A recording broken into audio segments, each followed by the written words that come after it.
छोटे हमन बचपन के हन संगवारी रे। हमर यारी कभू झन छूटे रे जाए भाड़ में दुनियादारी रे।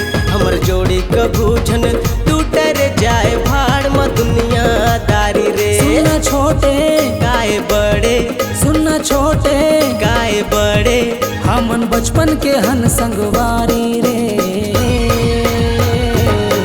हमर यारी कभू झन छूटे रे जाए भाड़ में दुनियादारी रे। हमर जोड़ी कभू झन टूटे रे जाए भाड़ में दुनियादारी रे।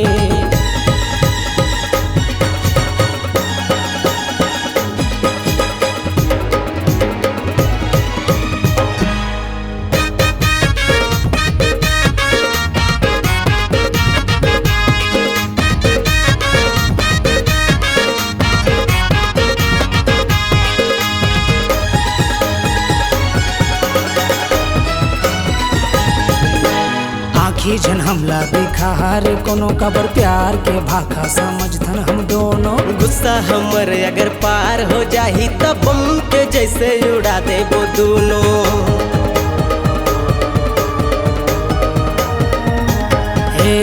आखी झन हमला दिखार कोनो कबर प्यार के भाखा समझथन हम दोनों। गुस्सा हमर अगर पार हो जाही तब बम के जैसे उड़ा देबो दोनों। बग बग झन करे ज्यादा झिक झिक झन कर हमन हावन छत्तीसगढ़ है बाबू रे।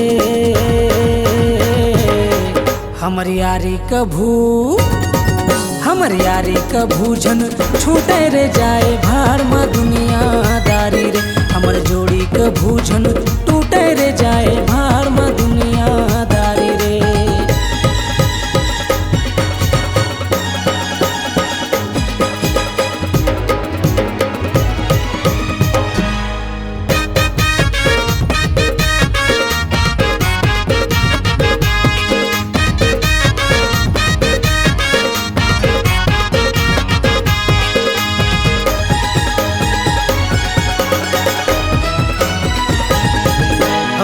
के संग खाना हुए के संग पीना हमर यारी के बिना भी काहे रे जीना। बांधे हवन हमन माया के बंधना जियत मरत तक ले रही बोरे संगमा।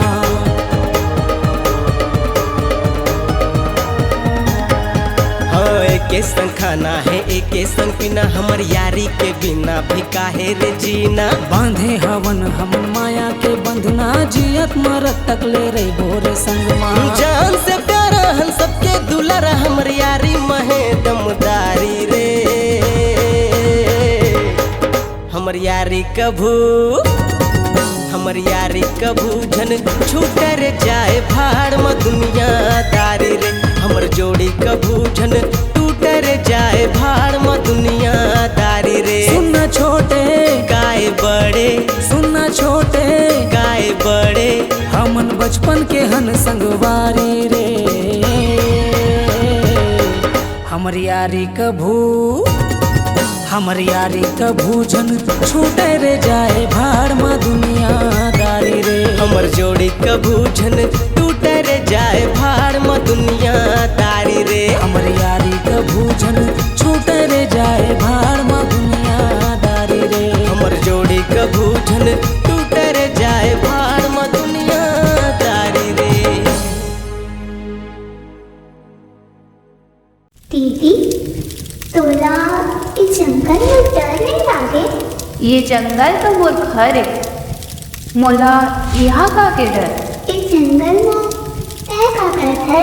मैं हाँ कहानी दिखत हूँ ये दुनिया की कैसे पाप हवाड़ा थे और पापी मनला कैसे सजा देना है। तो मोला सजा कौन हो दी?